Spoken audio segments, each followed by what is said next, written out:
Assalamualaikum warahmatullahi wabarakatuh. Teman-teman, ketemu lagi di channel Nanang Esa. Pada kesempatan ini saya akan membuat sebuah tutorial ya, video tutorial maksud saya tentang ilmu jurnalistik ya. Atau dengan kata lain ilmu kewartawanan ya, ilmu seorang jurnalis ya. Nah, video ini sebetulnya berdasarkan permintaan dari beberapa kawan mahasiswa ya, untuk bagaimana saya selain mengajar mereka di kelas ya atau di lembaga-lembaga kemahasiswaan lain ya, saya juga diminta untuk membuatkan tutorialnya melalui channel ini ya. Nah, ya mudah-mudahan atas keinginan tersebut saya mencoba untuk memenuhinya. Nah, nanti saya akan mencoba untuk membuat tutorial ini secara berseri ya, apa saja konten-konten tersebut ya, sebagai media pembelajaran ya. Dan pada edisi kali ini saya hanya ingin memberikan pengantar terlebih dahulu tentang ilmu tersebut ya.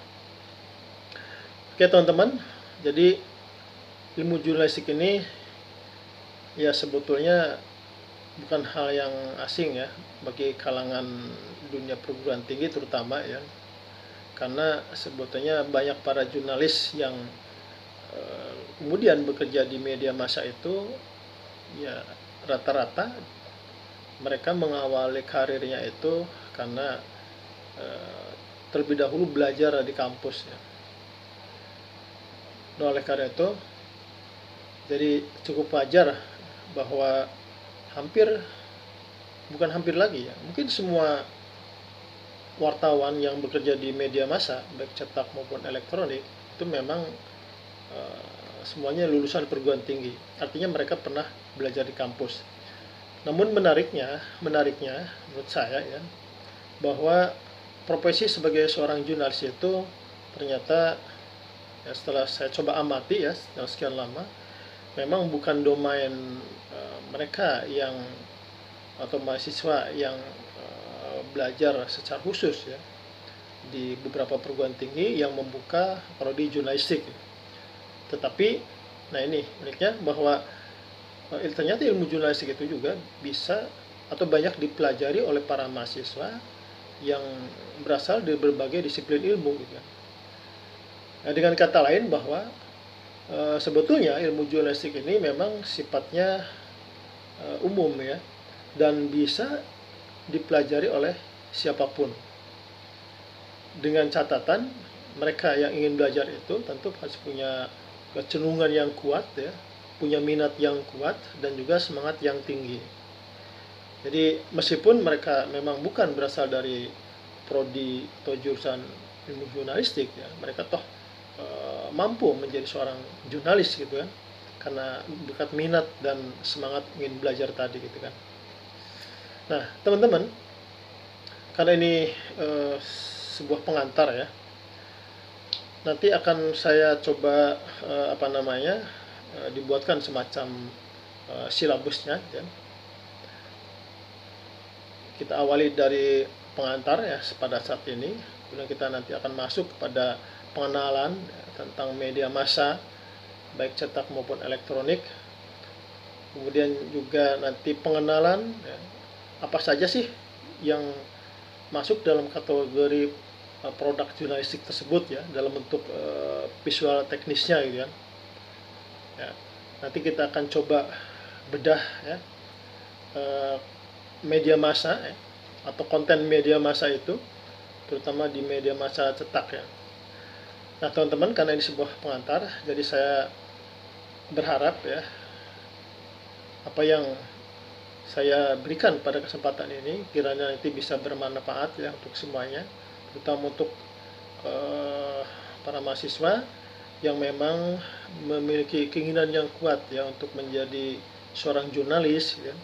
Karena ya pada dasarnya ketika kita belajar ilmu jurnalistik itu ya kita orientasinya adalah bagaimana kemudian berprofesi sebagai seorang jurnalis, kan? Baik di media cetak maupun media elektronik, ya. Nah, teman-teman, ya saya ingin katakan bahwa sebetulnya ilmu jurnalistik ini merupakan sebuah seni, ya, sebuah seni, seni menulis, ya, kemudian seni berbicara, ya, sebetulnya, kemudian juga seni memotret, ya, kemudian seni apa namanya mewawancarai, gitu kan. Jadi banyak aspek yang terkait dengan ilmu jurnalistik ini. Dan dalam sejarahnya memang ilmu jurnalistik ini merupakan ilmu sosial, ya, ilmu sosial yang cukup tua sekali, ya, dimulai pada masa kerajaan Romawi kuno, ya. Dan pada masa itu, ya, tentu tidak seperti kita sekarang, ya. Apalagi pada waktu itu kan juga tidak banyak tidak banyak atau belum ditemukannya kertas, gitu kan. Bagaimana pada masa itu sebuah informasi itu disampaikan, ya. Dulu dalam sejarahnya sebuah informasi itu, ya, disampaikan masih secara tradisional konvensional, ya, ya, terutama disampaikan secara verbal dari mulut ke mulut, ya.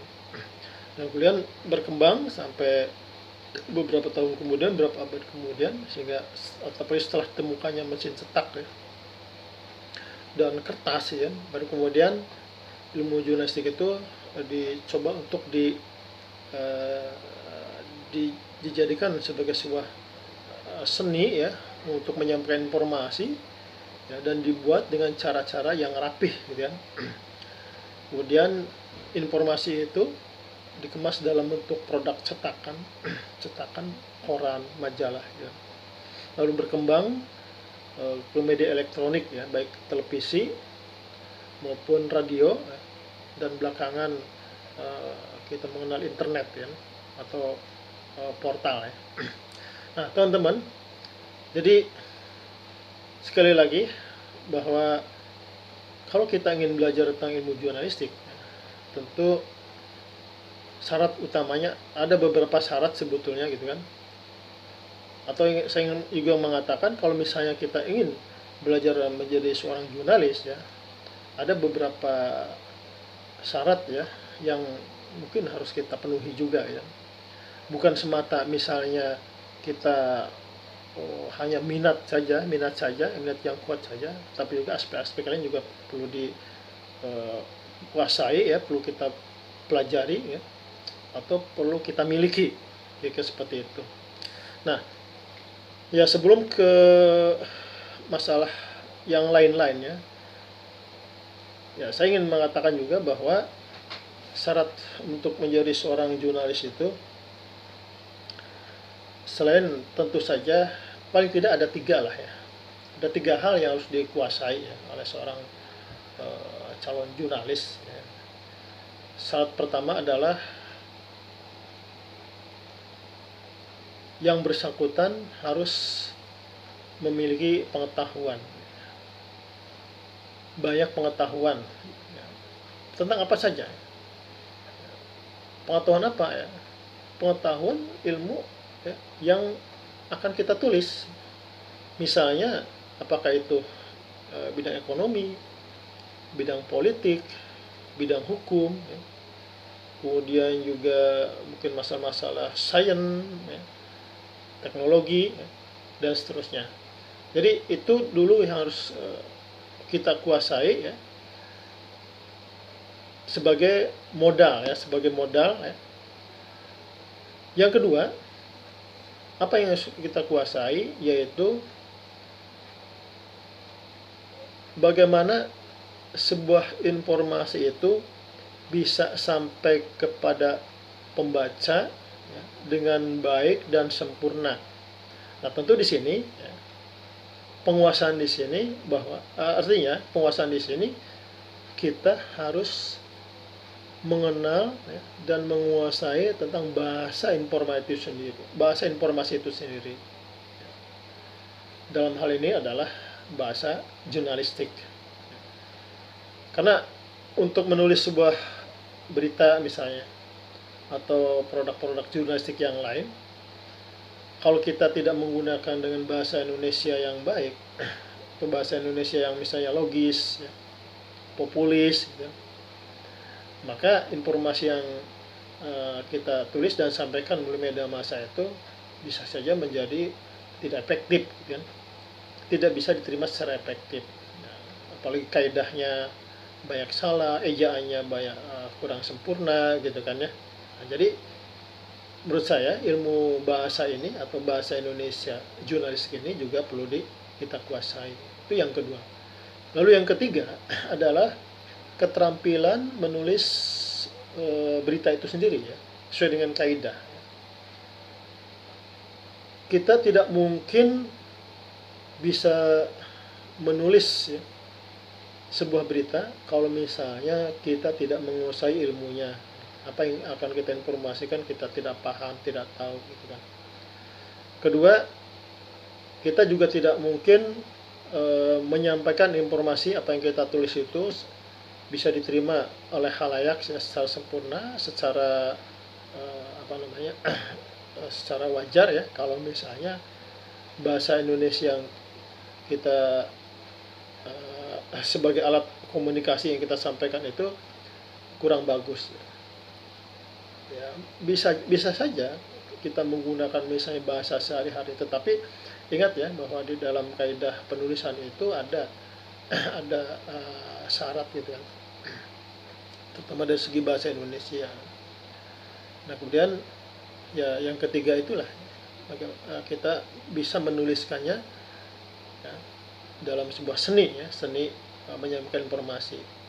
Kalau misalnya kita ambil contoh akan menulis sebuah berita lempang atau berita atau straight news, ya, maka ya kita cukup bahwa di situ harus menggunakan struktur piramida terbalik.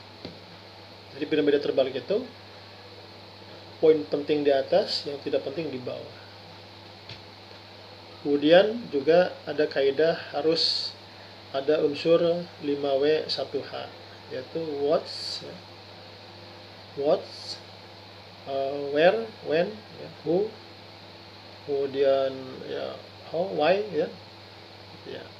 Nah, itu syarat mutlak, ya, ketika kita akan menulis berita. Jangan kemudian misalnya kita menulis sebuah berita tapi tidak jelas where-nya, ya, di mana peristiwa itu terjadi, atau tidak jelas kapan, ya, atau when, ya, kapan peristiwa terjadi. Nah, kalau misalnya kita menulis berita seperti itu, ya, pastikan bahwa berita itu bias atau tidak layak tayang atau tidak layak siar, gitu. Nah, kira-kira seperti itu. Jadi kaidah atau keterampilan menulis berita itu sendiri perlu kita kuasai dan kita pelajari juga. Nah, teman-teman, jadi semua aspek yang terkait dalam ilmu jurnalistik akan kita coba sampaikan di sini, ya, insya Allah dalam pertemuan-pertemuan berikutnya. Namun demikian, ya, tentu saja, ya, sekali lagi kan ini sebuah pengantar, jadi saya belum banyak bicara secara teknis, ya, secara detail, ya. Dan nanti kita juga akan coba bedah isi sebuah koran itu apa aja sih sebetulnya, yang terutama koran-koran atau media-media, ya, yang dalam masuk kategori mainstream, gitu kan, apa aja sih, gitu. Nanti kita akan review, ya, kan kita ulas, ya, tentang konten-konten yang ada di koran, ya. Kemudian mungkin juga di media televisi, ya, radio, atau mungkin juga portal, ya. Nah, baiklah teman-teman, karena ini sebagai sebuah pengantar, saya kira, ya, mudah-mudahan konten ini bisa bermanfaat bagi kalian, ya, terutama yang memang meminati atau ingin menggeluti sebagai sebuah profesi, ya, ilmu jurnalistik sebagai sebuah profesi. Nah, nanti saya juga akan bercerita, ya, seperti apa sih hakikat dunia kewartawanan itu, ya. Ya, karena ya mungkin nanti saya sharing saja, ya, karena secara kebetulan saya juga di wartawan itu hampir 20 tahun ya. Saya bekerja sebagai seorang jurnalis ya. Mudah-mudahan ini bisa juga memberikan pengalaman ya berharga sendiri bagi kalian yang akan terjun ya menjadi seorang jurnalis atau berprofesi sebagai seorang wartawan ya. Mungkin itu saja terlebih dahulu untuk pengantar. Insya Allah pada konten YouTube yang akan datang kita akan ulas ke persoalan-persoalan yang lebih teknis ya, meskipun ya mungkin baru pengantar-pengantar saja ya. Itu saja, dan kalau misalnya nanti video ini bermanfaat ya buat kalian sebagai pembelajaran, saya minta silahkan untuk like dan subscribe ya, serta sebarkan ke teman-teman yang lain. Terima kasih. Wassalamualaikum warahmatullahi wabarakatuh.